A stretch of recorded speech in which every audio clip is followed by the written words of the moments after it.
Usa ka pagtuo, usa ka tingog, usa ka katawhan.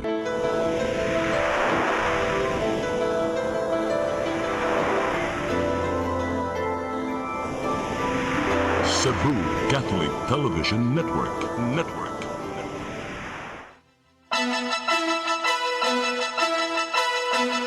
Uluhan sa mga balita sa Sayre 47.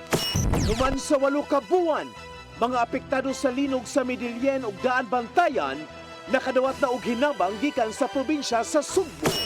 Tindahan nga namaligyang electronic products nga way pagtugot sa NTC gironda. Benepisyo gikan sa PhilHealth ngadto sa mga nagsabak nga inahan mas gipalapdan. Kapin 10 milyones pesos nga balor sa illegal nga drugas nasakmi.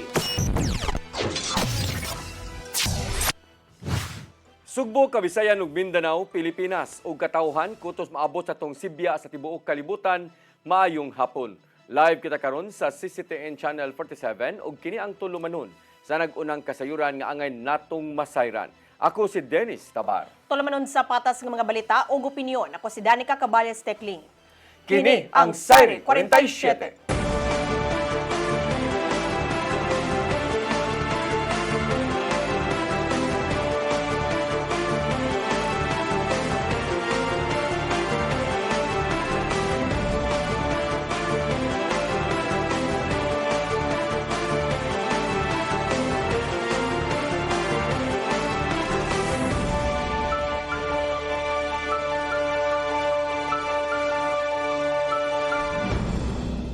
Og karon sa kumpletong detalye sa atong mga balita, mga apektado sa linog sa Midilyen ug Daan Bantayan nakadawat og hinabang gikan sa Cebu Provincial Government nga mokabat og 10,000 ka pesos matag usa.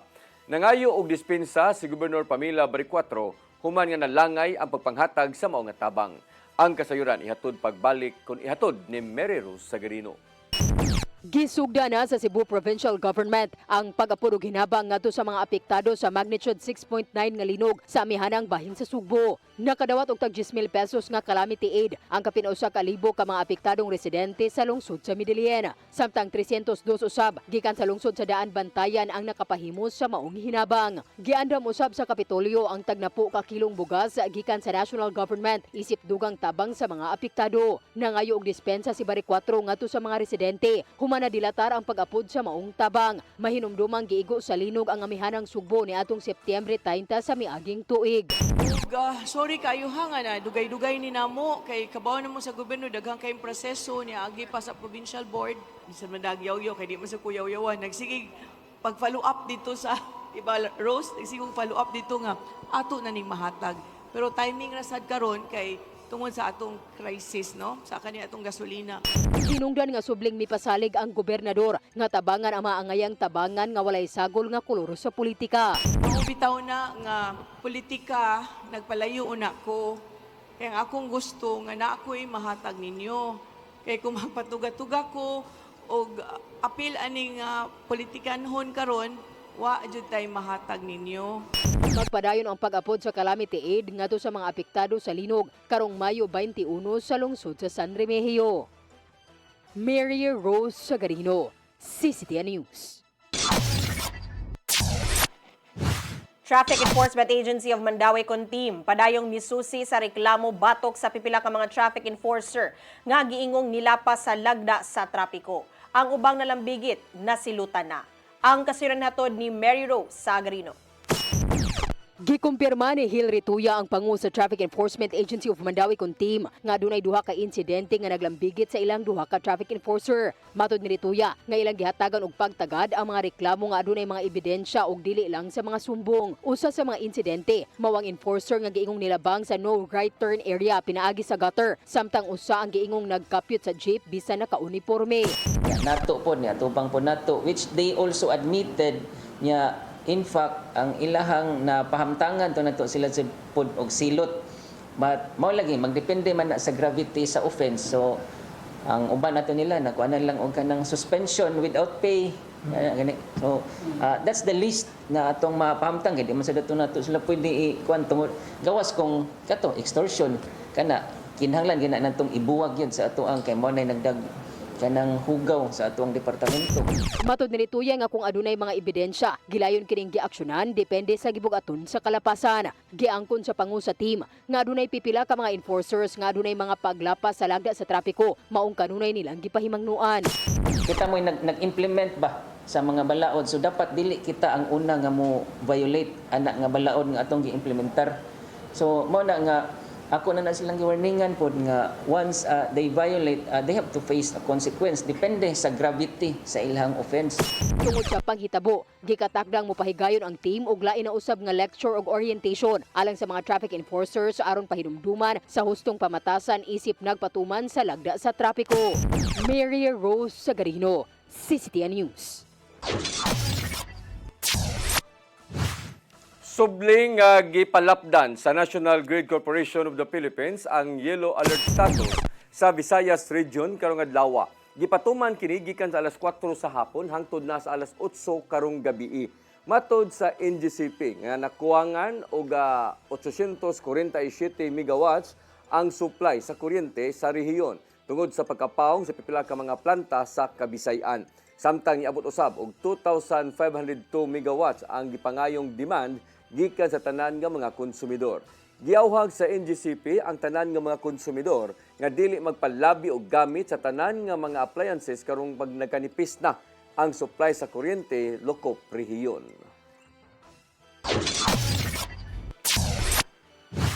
Tindahan nga namaligya og mga electronic products nga walay pagtugod sa National Telecommunication Commission gironda sa Criminal Investigation and Detection Group Mandawi City Field Unit. Kini human makadawat og reklamo gikan silang customer. Ang kasiren hatod ni Arnold Bustamante. Tindahan ganibutang sa Luim Building sa Dalan Plaridel sa Barangay Santo Niño sa Daknay Sugbo nga namaligya electronic products nga wala makapakita required certifications, confirmatory markings, permits ug approval gikan sa National Telecommunications Commission kun NTC ang gironda sa mga sakop sa Criminal Investigation and Detection Group Mandawi City Field Unit uban sa Police Regional Office 7 sa pagkikalayon sa NTC alas 12:44 kagahapon sa hapon. Ang maong operasyon gitawag nila og Oplan Mega Shopper nga kabahin sa flagship program sa CIDG. Batok sa mga paninda nga walay pagtugot sa ahensya sa gobyerno.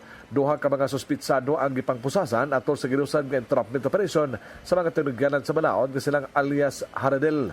35 nga mga target sa entrapment taga Manalili Street, Victoria Building, Dakbayan sa Sugbo o si alias Frexi, 32 anyos, taga Upper Lusimba, Barangay Pardo. Ang CIDG Mandawi City Field Unit unang nakadawat og reklamo may kanabutan sa pagpapaligay electronic products sa usa ka tindahan sa Daan Plaridel sama sa laptop ug banpa nga wala gipakita nga permit.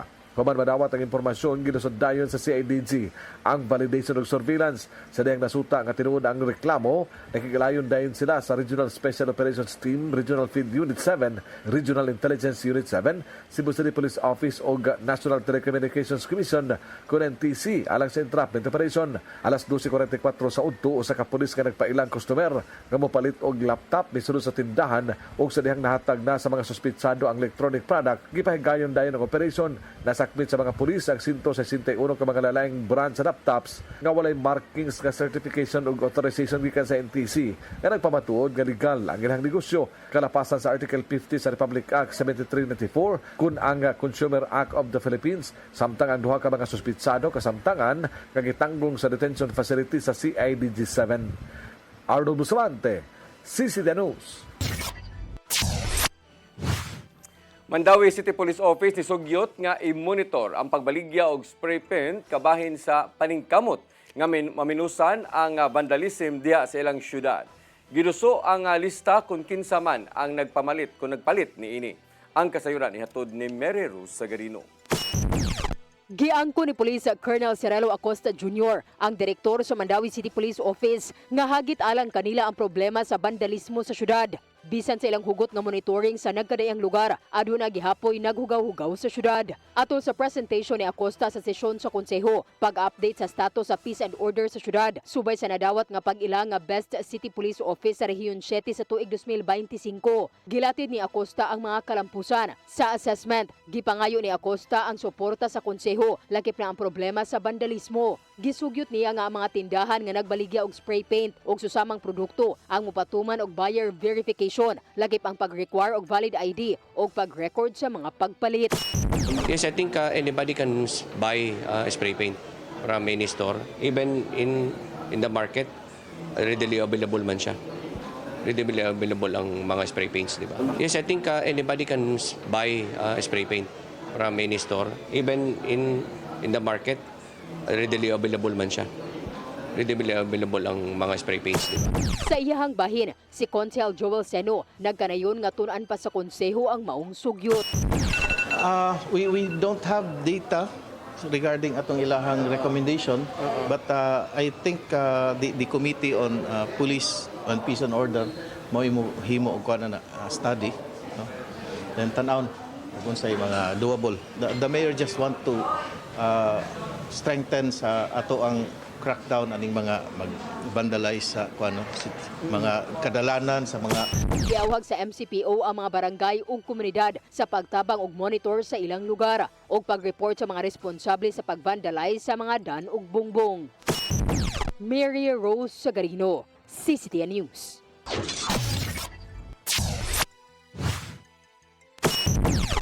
Mosunod, benepisyo gikan sa PhilHealth ngadto sa mga nagsabak nga inahan mas gipalapdan.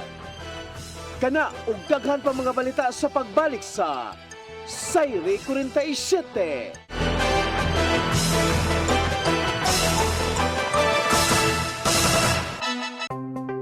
Discover the beauty of the Philippines.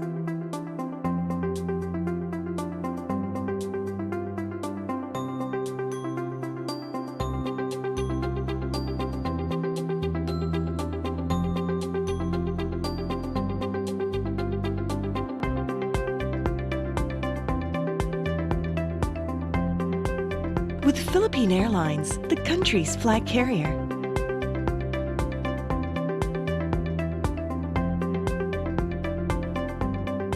The airline that lets you feel the warmth of the nation.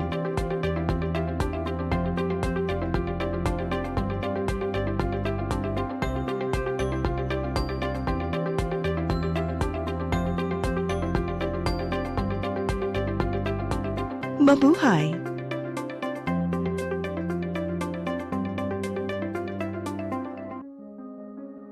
Nangita ka ba og wellness consultation o preventive health support?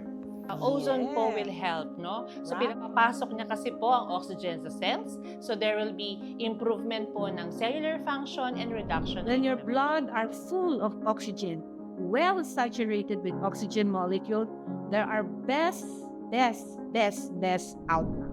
At imano nato ang atong kahimsog pinaagi sa husto nga konsultasyon sa lisensyadong doktor.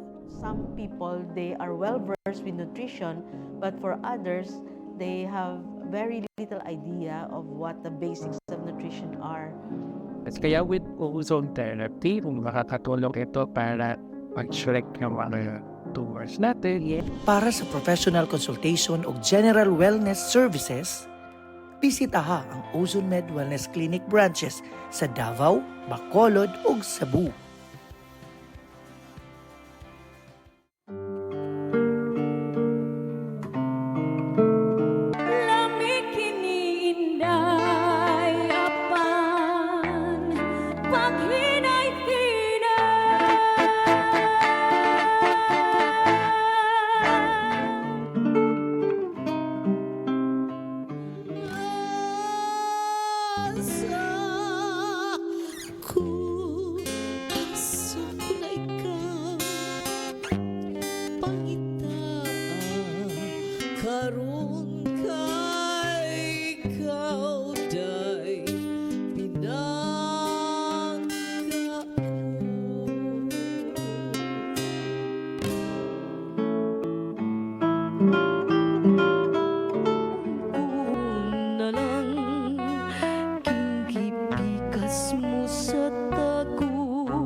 Hapon nga tigulang og hubakon, sugod siya kay iya lang hokhokon, og iya lang oto-otoon.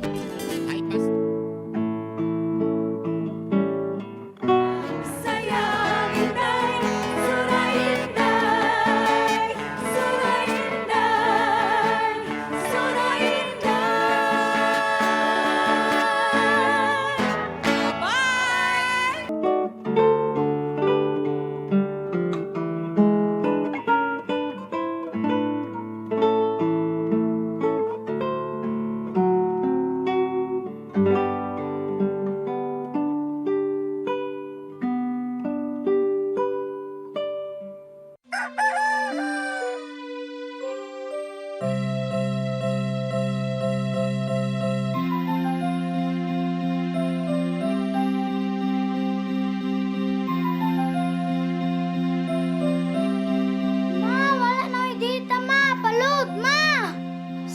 na late ko.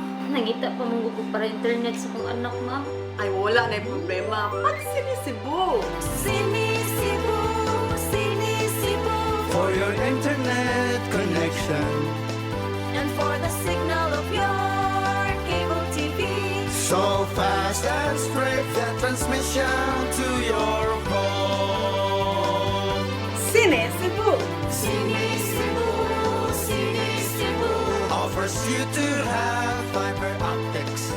For your viewing experience, perfect and clear so fast. So great and affordable for you to enjoy. Sinisibu. Cine Cebu Television Network Incorporated offers fiber to the home broadband internet bundled with fiber to the home cable TV connection.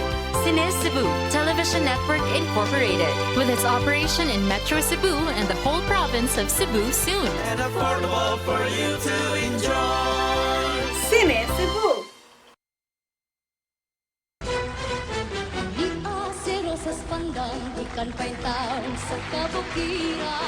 Sharon Reyes, lumad kinagang Arcar Cebu.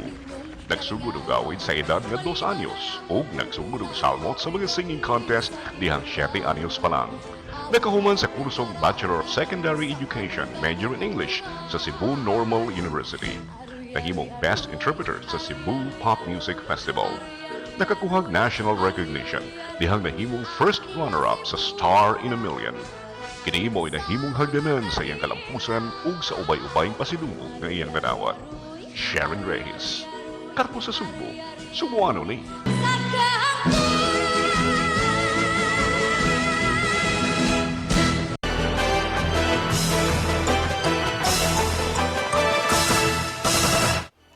Balik sa atong mga balita, benepisyo gikan sa PhilHealth ngadto sa mga nagsabak nga mga inahan mas gipalapda na. May pasalig ang regional nila nga buhatan nga dili ra maapektuhan ang monthly contribution bisan paman sa mao nga kalambuan.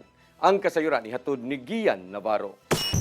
Subay sa kamanduan ni Presidente Bongbong Marcos Jr., gipatuman sukad niya tong Abril 30 ang mas gipalapdang benepisyo alang sa mga nagsabak og mga nakay nga inahan ubos sa Philippine Health Insurance Corporation kun PhilHealth. Gikan sa kaniadtong 12,000 pesos, ana na lang sa 14,000 pesos ang package alang sa mga manganak sa infirmaries o ubang prime care facilities o 29,000 pesos usab kung manganak man sa mga tambalanan. Samtang gisaka na hangtod sa 62,000 pesos ang alang sa mga inahang manganak pinaagi sa cesarean section. Covered usab sa PhilHealth ang prenatal care gikan sa mga check-up, mga bakuna, apil na ang pipila ka mga laboratory tests.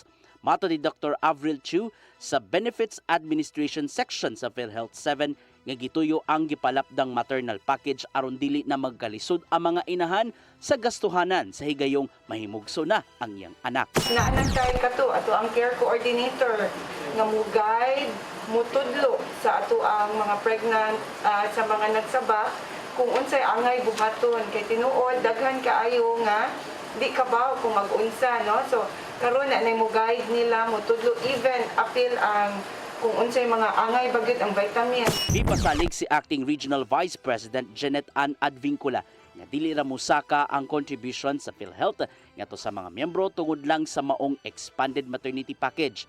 Gani giawhag nila ang mga inan nga kung mahimo i-update ang ilang records ug kanunayon ng pag-amot kada buwan sa mga state health insurer. Amo sa good encourage ang atong tanang members no to continuously remit para mapadayon sa good ni PhilHealth ang pagpalambo sa ato ang mga benefit packages.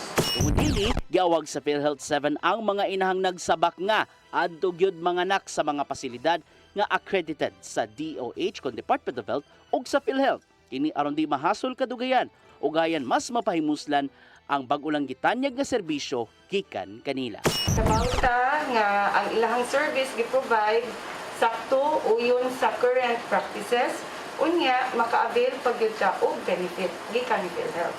Ian Navarro, CCTN News. Wala pa'y gipiling kandidato si kanhi Cebu Governor Gwendolyn Garcia nga paluyuhan karong 2028 elections. Sukwahi kini sa mga nanggawas nga reports bahin sa bisan kinsang kandidato nga ilang suportahan sa umaabot. Matod sa gipadalang pamahayag ngadto sa media nga mas hatagan na lang og pagtagad ang mga sulirang giatubang sa Sugbo sama sa nagpadayong krisis sa lana. Gitataw usab ni Garcia nga wala pa siya political nga plano ning kasamtangan. Hepe sa National Bureau of Investigation mihangop sa nahimong investigasyon sa PNP nga way nahitabong pag-atake sa Senado sa miaging semana nga miresulta sa pagkaikyas ni Senador Bato de la Rosa. Ang kasayuran ihatod ni Gian Navarro. Gikalipay ni National Bureau of Investigation Director Melvin Matibag ang naimong findings gikan sa Philippine National Police nga walay nahitabong pag-atake sa Senado niadtong Miyerkules, Mayo 13 sa gabi. May numduman nga among panghitabo ni sangpot sa pag-ikyas ni Senador Ronald Bato de la Rosa nga gipangita na karon sa International Criminal Court tungod sa nakaung-ong nga warrant of arrest batok kaniya. So sa radio interview karong buntag, subling gitato ni Matibag nga wala siya nalambigit sa nahitabong pagboto sa Senado sukwahi sa mga pasangil gikan ni Senate President Alan Peter Cayetano. Mas gipalig-on og consistent ang nakita ni Matibag tungod sa mga ebidensyang gipagawa sa Department of Interior and Local Government, Department of Justice ug ubang mga hingtungdang ahensya ato sa press conference sa Malacañang Martes sa hapon. Base sa mga nakuang hulagway, si Acting Senate Sergeant at Arms Mau Aplaska may nagpatapok sa security personnel o pipila ka mga Marines aron pagmando sa lock and load order. Sa gipagawas nga CCTV footage, ana sa sulod silang Aplaska ug mga kaubanan ingon man pipila ka mga sakop sa Marines atol sa pagpabuto niya ng panahon na. Tungod diini gihagit ni Matibag ang mga senador kung barugan pa ba ang pasangil sa giingong pagpangatake sa Senado dungan sa pagduda sa uban nga staged lang aron makapangita og paagi si De La Rosa nga makalingkawa sa pagsikop kaniya. Nakita usab sa laing footage nga sakay si De La Rosa sa sakyan ng gipanag-iya ni Senador Robin Padilla base na sa mga nakuhang records. Ipabot na lang ni Padilla ning kasamtangan ang summons aron makadepensa sa gingong kalambigitan sa pag-ikyas ni De La Rosa. Padayon hinon ng investigasyon sa mga otoridad sa nahitabong pagpaboto sa miaging semana samtang gisusi gihapon sa NBI kung asa posibleng nagtago si De La Rosa ning mga gutlo. Gian Navarro, CCTN News. Wala gituman sa Korte Suprema ang hangyo ni Senador Ronald Bato de la Rosa nga temporary restraining order batok sa arrest warrant gikan sa International Criminal Court. Sa boto nga 951 atol sa special en banc session, gideny nila ang hangyo ni de la Rosa alang sa interim relief. Naningwa si de la Rosa nga muluwat ang maong korte og temporary restraining order og status quo ante order sa tinguha nga mapugnan ang pagsikop kaniya sa ICC. Gitataw usab sa Korte Suprema nga gihukom pa ang ubang main legal issues nga giduso sa mga partido bahin sa maong kaso. Nalakip sa wanted list si De La Rosa sa ICC, human gitumbok isip usa sa mga co-perpetrators sa dugoong drug war campaign diin siya ang kaniadtong hepe sa kapulisan sa nasud.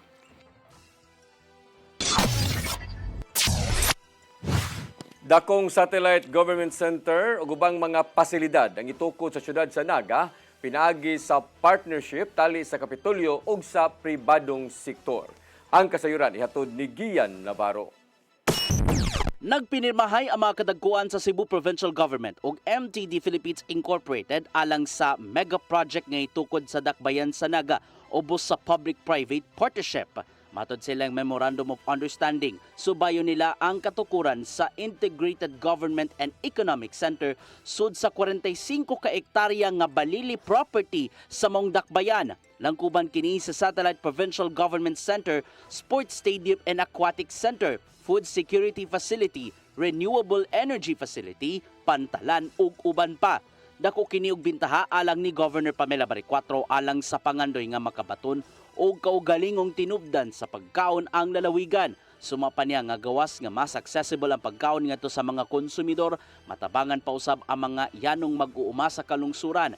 Samtang laumang mapaduol pa ang serbisyo gikan sa provincial government ngadto sa mga nanimuyo sa habagatan pinagi sa itukod nga Government Satellite Center. One of my driving forces in running for governor was my belief that Cebu deserves more accessible government services, stronger opportunities for economic growth, more spaces that empower our youth through sports, and sustainable solutions for food security. Gipasabot sa President and CEO sa MTD Philippines nga si Engineer Patrick Nicholas David nga himuon ang feasibility study bahin sa pagpatukod sa mga mega government facility sa syudad sa Naga. Gikan kini sa kahimtang sa palibot hangtod sa mamahimong epekto ngadto sa lokal nga ekonomiya. That's part of the feasibility study that we're doing to ensure that it would be a successful project, making sure that it's part of the economic growth, the economic corridor, and to service the people accordingly. Tingusab sa Kapitolyo ug sa MTD Philippines nga matabangan ang mga atleta nga makalampos pinagi sa halapad nga sports stadium ug aquatic center nga kaya hangtod sa 20,000 capacity kini aron maka-accommodate og mga international sporting events. Maong gitingwa sa isig kahabig nga mahuman ang feasibility study aron matukod na diha dayon. We abide by the Philippine rules of competition, either it's PPP and any other part of the procurement process. But we will make sure that we will do this the fastest way legally possible. Isang sinusab sa mga kadagkuan sa lalawigan ug uban pa ang pagpinirmahay sa mga Memorandum of Understanding. Gian Navarro, CCTN News. Susiyon sa Cebu City Council ang mga lagda sa anti-mendicancy ordinance. Suman gisaway sa publiko ang pagdakop sa usa ka 68 anyos nga lolo kinsang nagpatukar lang sa Dalan Colon. Giduso sa konseho ang pagpaapil sa mga provisions bahin sa busking ngadto sa kasamtangang ordinansa batok sa pagpakilimos. Samtang misugyot si Konsehal June Alcover nga mohimo og joint investigation sa pagdakop kang Ireneo Vidal. Matod ni Alcover nga adunay pagpabor ang pagpatuman sa anti-mendicancy ordinance kay alang niya nagpalabi lang ang pagpadakop ngadto sa mga makililimos. Maong gibarugan sa mga kaubanan sa konseho nga kinahanglang makabaton og klarong kalahian tali sa pagpakilimos ug pag-perform sa publiko aron makabaton og pondo kun busking.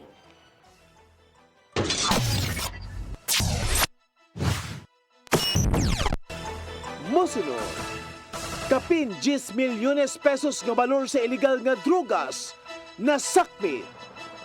Kana og daghan pa mga balita sa pagbalik sa Sayre 47.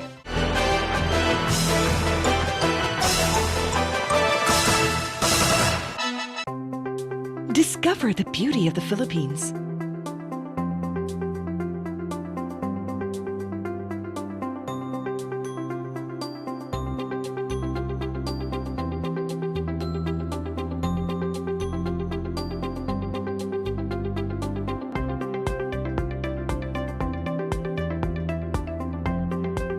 With Philippine Airlines, the country's flag carrier.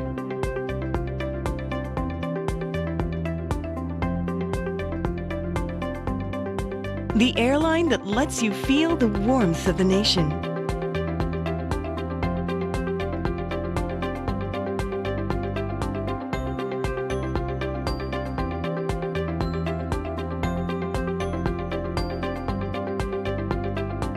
Mabuhay!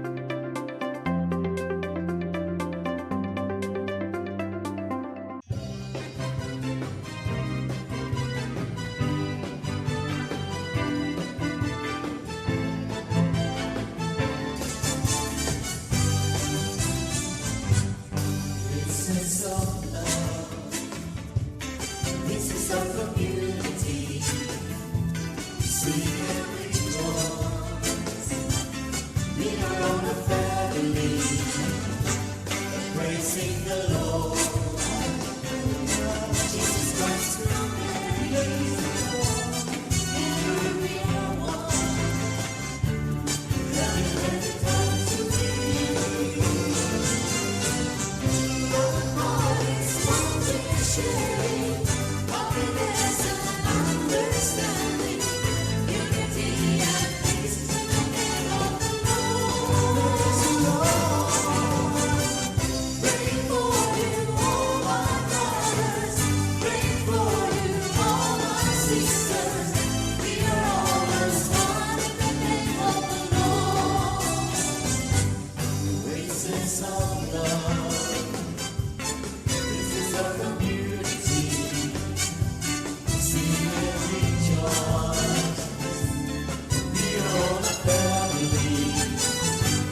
Nangita ka ba og wellness consultation o preventive health support?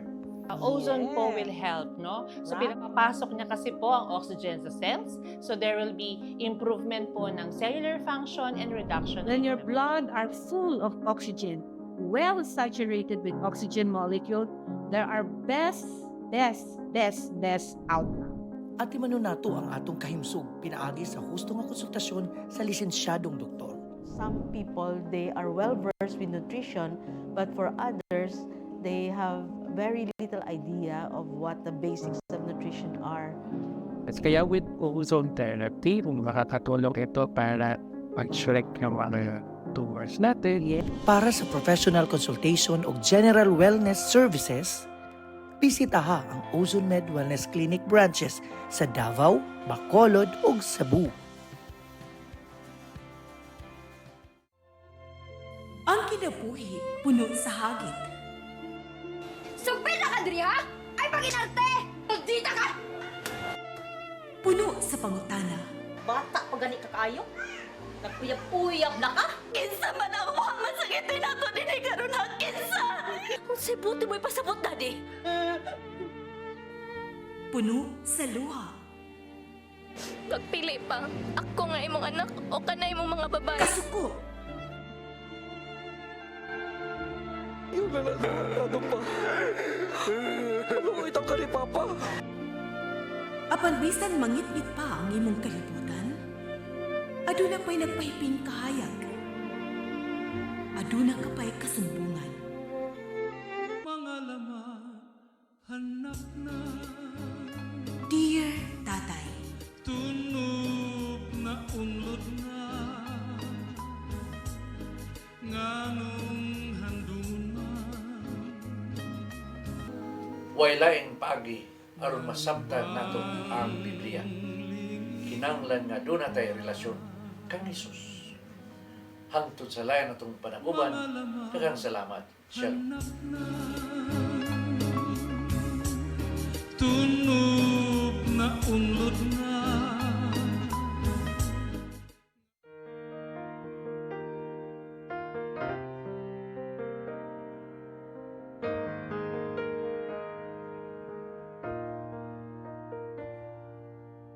Heal me, O Lord, and I will be healed. Save me, and I will be saved. Heal me, O Lord, and I will be healed. For you are the one I praise. You are the one I praise. Sing it with me. Heal me, O Lord, and I will be healed. Save me, and I will be saved. PRO7 Action Files. Mga panghitabong naglambikit sa katawan. Gihatagan ng aksyon o kasulbaran sa kapulisan. PRO7 Action Files. Base sa talaan sa Police Regional Office 7. Nakatapong padayong gisubay at taganong katinawan pinaagid ni Maong Tulumanon. PRO7 Action Files. Abang kaninyo sa Police Regional Office 7 o NTV CCTN.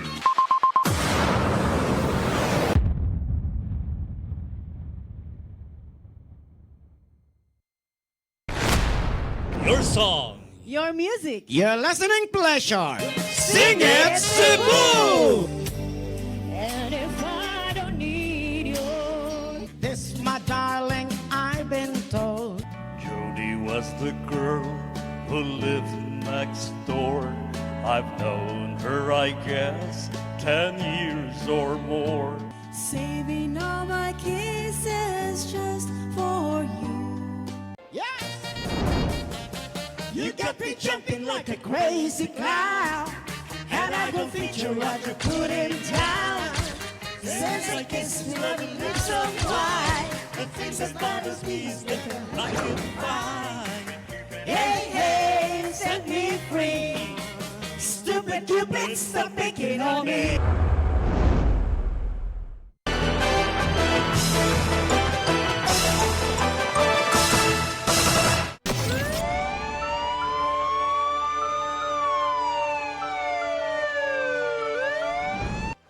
Balik sa ato mga balita, kapin 10 milyones ka pesos nga kantidad sa illegal nga drugas na sakmit sa PRO7 sud sa kasemana nga anti-criminality operation.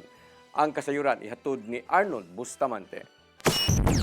Kapin sa 10.6 milyones ka pesos nga balor sa illegal nga druga sa nasakmit sa Police Regional Office 7 sulod sa unom ka adlaw nga anti-criminality operations gikan Mayo 10 kadto sa 16 2026 nga misang usab sa pagkasikop sa 471 ka mga suspitsado sa tibok Central Visayas. Sa datos sa ipaibaw sa PRO7 maabot sa 214 ka mga drug suspects ang ginahaga nga dakpan ug pagkasakmit sa 1,565.91 gramos nga gituang shabu ngadto ni standard drug price nga 10,648,188 atol sa sunod-sunod nga anti-illegal drug operations region-wide. Samtang sila nga paghingusog sa manhunt operation batok neto nga mga wanted persons kadto ni mga pending warrant of arrest gikan sa korte. Nakasikop sila og 109 ka mga pinangita sa balaod. Nakita nini ang 20 ka mga tao nga giila nga mga most wanted persons, 89 ang ordinary nga wanted persons. Ang mga most wanted person mao priority target sa kapulisan subay sa gibugaton sa mga kaso nga ginamigitan niini sama sa balik-balik nga krimen nga nahimo o kaso nga naglambigit sa dagkong krimen sama sa hinos o high impact crimes. Ang PRO7 ni palambo pa sila nga kampanya batok loose firearms nga may resulta sa pagkasikop sa 26 ka mga suspitsado ug pagkasakmit sa 53 ka mga lain-laing kalibre sa armas o sa kagranada ug 100 ka mga bala. Samtang upat ang voluntaryo nga gitahan ug nasakmit atol sa gipatuman nga oplan katok din kini ang inisyatiba sa kapulisan nga uhagon kadto nga mga tag-iya ug mga armas nga wala marinyo ang papeles kakasamtangan ng una kini nga isurrender pinagi sa police visitation. Sa kampanya batok illegal gambling ang kapulisan nakasikop og 122 ka mga sugarol ug pagkasakmit sa 20,442 pesos nga kwarta gikan sa sugal sama sa illegal numbers game. Si Acting Regional Director Arnold Amad sa PRO7 midayeg sa mga sakop og sa mga operating units sa walay hunong nga kampanya batok krimen aron magpabilin nga luwas og malinawon ang tibok Central Visayas. Gimanduan usab ni Abad ang tanang unit sa kapulisan sa Region City nga palig-unon pa ang ilahang pagpatuman sa Safer Cities Initiative sa Department of Interior and Local Government kundi ALG. Diin ang tumong niini mao ang palambuon ang public safety, crime prevention ug community security sa tibok Pilipinas. Arnold Bustamante, CCT News. Managsuon og ilang igagaw nga nagpadagan og drug den sa Barangay Kiyot, syudad sa Sugbo na Dakpan. Subay kini sa malampusong operation sa PDEA 7 uban sa Labangon Police Station ni adtong Lunes. Ang kasirin hatod pagbalik ni Arnold Bustamante. Malampusong nga nabungkag sa mga sakop sa Philippine Drug Enforcement Agency 7 Regional Special Enforcement Team uban sa Labangon Police Station 10 sa Cebu City Police Office ang usa ka drug den nga nimutang sa sitio sa Isidro, Barangay Kiyot sa sulod sa Sugbo alas 6:28 sa gabi niadtong nga Lunes. Atol sa operasyon na dakpan ang duha ka magsuon nga may nagpadagan sa drug den nga gila ni PDEA 7 Director Joel Plaza nga silang alias Adrian 25 anyos ug alias Marvin 21 ug ang igagaw sa duha nga si alias Ryan 21 pulos mga walay trabaho. Nasakmit sa mga operatiba ang pinakiting shabu nga motimbang sa 15 gramos nga dunay average market value nga 102,000 pesos. Nakip na ang bypass money ug nakalain-laing drug paraphernalia. Ang mga ebidensya nga nasakmit dito na kini sa PDEA 7 laboratory alang sa imong chemical analysis samtang ang mga suspitsado gibalhog na sa detention facility sa mga ahensya sa Lahog Dakbayn Sugbo. Mato ni Lia Alcantara, information officer sa PDEA 7 nga duha ka semana nila nga gipaubos sa case build up ang managsuon human madawat ang impormasyon gikan sa kasaligang tinubdan. Dugang ni Alcantara nga makabarigya ang duha og 15 nga tona sa 20 gramos matag semana gikan silang tinubdan sa supply sa Cebu base sa background investigation na sayran nga si alias Ryan na panan ni atong 2023 sa kaso gihapon sa illegal nga drugas ug nakaserbisyo siyang sentensya. Gipasakaan na og kaso ang mga suspek subay sa pagpamaligyag shabu ug pag-maintain og drug den din ang maximum penalty nini mao ang tibuok kinabuhi nga pagkabilanggo. Arnold Bustamante, CCT News. Tulo ang naangol human na tagak sa pangpang ang gimanihong truck sa Barangay Cambado, lungsod sa Tabugon niadtong Martes sa buntag. Matud sa Cebu People's Action Center nga napuno sa karga nga feeds ang mao nga truck dihang nasugatan nila ang aksidente sa kadalanan. Dali nga giatiman sa mga emergency responders ang duha ka mga helper o truck driver nga pulos na nga angol. Gida sila sa Cebu Provincial Hospital sa Bugo City aron magpaalim sa ilang naangkon nga samad. Padayon pa nga gisusi sa otoridad ang bahin sa pagkatagak sa mao nga dakong truck sa pangpang.